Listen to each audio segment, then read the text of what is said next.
Harmanpreet Singh please.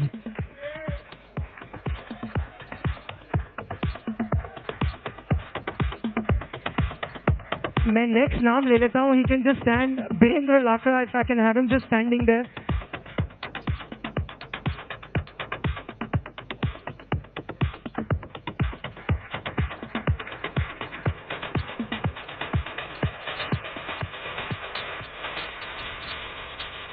The drag stick specialist Harmanpreet Singh. Next is Birendra Lakra.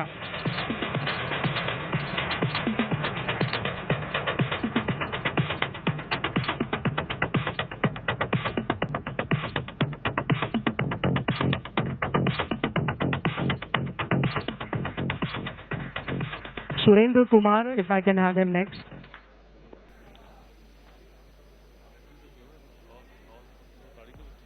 और दर्शकों से मेरा निवेदन है कि तालियां ना रुके please. What these guys have done is historic please.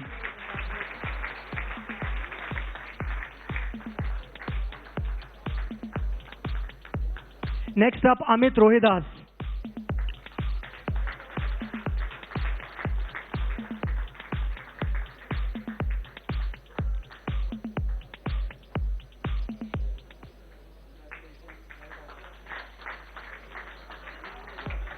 Amit mask उतार देना फोटो के लिए।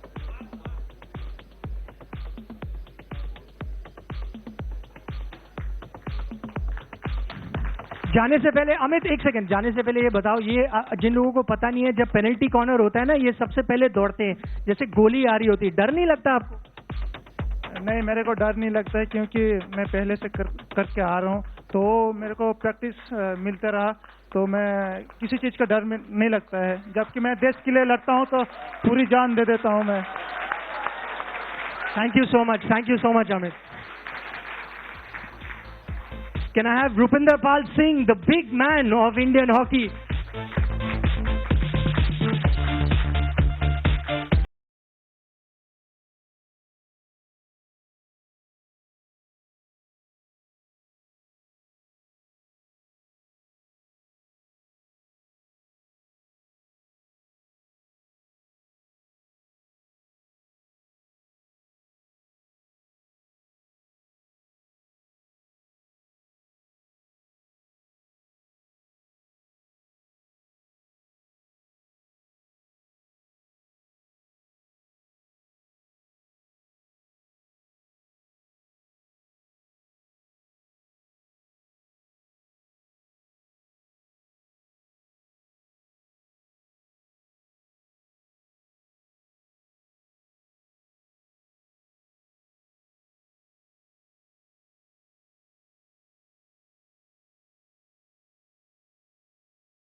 नहीं पूछूंगा मैं आपसे, आपने सुन ली है तालियां, जरा इनको कुछ बोलिए। सबसे पहले तो हेलो बोल रहा है। सबसे पहले तो सभी को नमस्ते और आप सभी को बहुत बहुत धन्यवाद कि आपने बहुत सपोर्ट किया। और मैं सबसे पहले तो ये दिखाना चाहूंगा गोल्ड मेडल ये मेरा नहीं पूरे इंडिया का है। और मैं उस दिन से ही अपनी जेब में लेके घूम रहा हूँ मेडल को।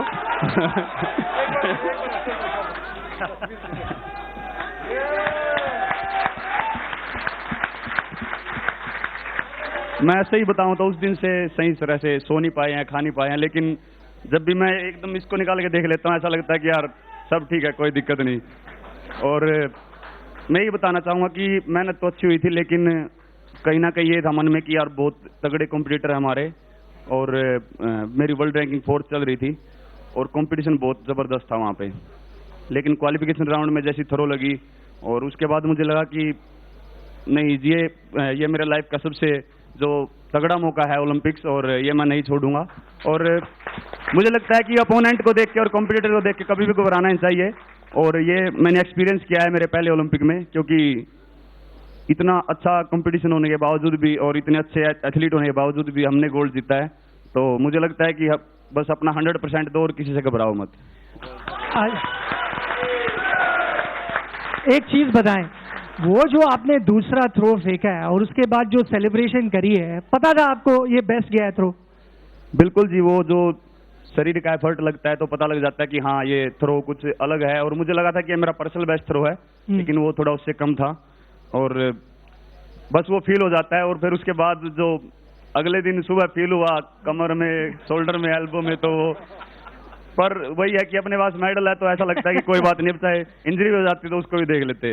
अच्छा, आखिरी में आपके जो लंबे बाल थे, that main was very famous. यहाँ आते आते मेरे को 2-3 शैम्पू वालों के फोन आ गए हैं, जेल वालों के फोन आ गए हैं कि नीरज के वो लंबे होंगे।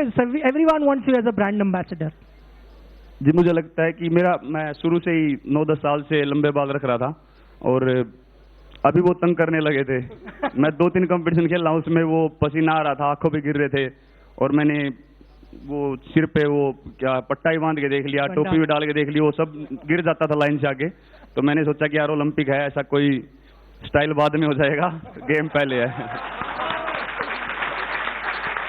नीरज, मैं क्या बोलूं, you have made a hearts really grow fonder. You have made our chest swell with pride, और I think you are made for TV. जो आप है ना, अब मुझे नहीं लगता कि कोई टीवी वाला आपको छोड़ने वाला है. You're going to be inundated with phone calls. But thank you once again for a fantastic performance. The way he एक सवाल मेरा भी है, क्योंकि बहुत सारे खिलाड़ी हमारे ग्रामीण क्षेत्रों से आते हैं, बहुत दूर दूर से चल के अपने खेल के क्षेत्र तक भी जाना पड़ता है, तो आप में से कोई भी इसका उत्तर दे सकता है, क्या क्या मुश्किलें आई और कैसे यहाँ तक पहुँचने का सफर पूरा हुआ?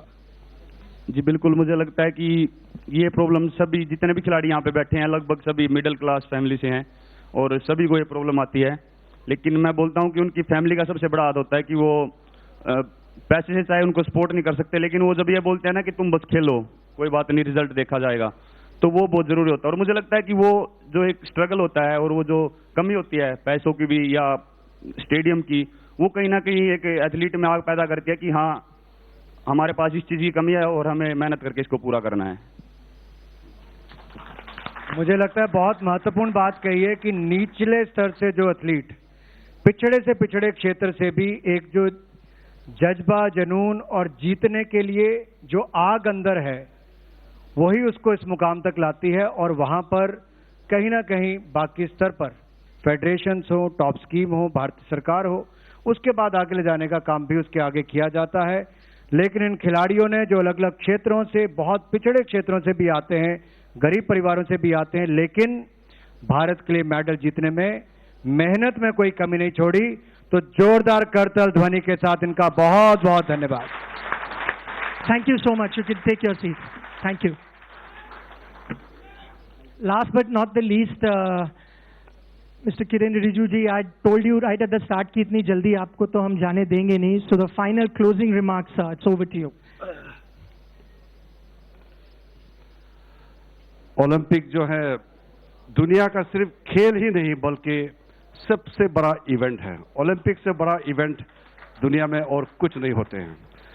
ओलंपिक से वापस आए हमारे जितने भी ओलंपियंस हैं भारत के, और खास करके जो मेडल लेकर के आए हैं, नीरज चोपड़ा, रवि दहिया, हमारे हॉकी के कैप्टन मनप्रीत, लवलीना और बजरंग, और हमारे बीच में आज नहीं है मीराबाई चानू और पीवी सिंधु। हम लोग उनको मिल चुके हैं, खेल मंत्री जी ने उनको रिसेप्शन करके उनको बात भी हो गया उनसे। और हमारे जितने भी लौटे हुए यहाँ आज के दिन में टोक्यो से वापस आए हमारे जो सुपरस्टार्स यहाँ बैठे हैं, भारत के माननीय प्रधानमंत्री आदरणीय नरेंद्र मोदी जी के बिहाफ से आज आपका स्वागत करने के लिए आए माननीय खेल मंत्री अनुराग ठाकुर जी, उनके खेल के राज्य मंत्री प्रमाणिक जी, हमारे खेल सचिव रवि मित्तल जी, हमारे युवा अफेयर्स के सचिव उषा शर्मा जी, भारतीय ओलंपिक संघ के अध्यक्ष नरेंद्र बत्रा जी, हमारे डीजी साई संदीप प्रधान जी, और जितने भी फेडरेशंस के यहाँ आए हुए, मैं देश के करोड़ों लोगों के तरफ से मैं जितने भी मेडल लेके आए हैं आप सबको अभिनंदन करना चाहता हूं। हमारे लिए एक गौरवपूर्ण एक क्षण है जिसको शब्दों में हम कह नहीं सकते। These are moments where you cannot express the happiness in words. इसको सिर्फ महसूस कर सकते हैं आप, ज़बान पे इसको कुछ बोलने से काफी नहीं होते हैं, इतनी खुशी मिलती है। और जब हम लोग देख रहे थे आप लोग को टोक्यो में आप लोग खेल रहे थे, हम लोग इतने हजारों किलोमीटर इतने दूर थे हिंदुस्तान में, लेकिन हम लोग का भी शरीर दर्द हो गया क्योंकि हम लोग भी खेल रहे थे आप लोग के साथ में जोश में, और पूरा सपोर्ट सुबह सुबह 5 बजे उठ करके, और प्रधानमंत्री जी से लेकर के हर एक बच्चे, गांव, शहर, हर एक कोने कोने पूरे भारतवर्ष में चीयर फॉर इंडिया कर रहे थे। तो वाकई में किरण रिजिजू जी जो बात कह रहे हैं, चीयर फॉर इंडिया कर रहे थे। और जैसा कि नीरज चोपड़ा ने कहा कि ये गोल्ड मेडल जो है ना जेब में रख के जब घूम रहे हैं और उसको जब जब दिखा रहे हैं तो सारी थकान, सारी परेशानियां खत्म हो जा रही हैं। और जब जब उस मेडल को हम देख रहे हैं और नीरज चोपड़ा को देख रहे हैं तो हमारे चेहरे पर मुस्कुराहट आ रही है और सीना फख्र से चौड़ा हो रहा है। छोटे से ब्रेक ले रुक रहे हैं, जल्द लौटेंगे। आप देखते रहिए न्यूज़ नेशन।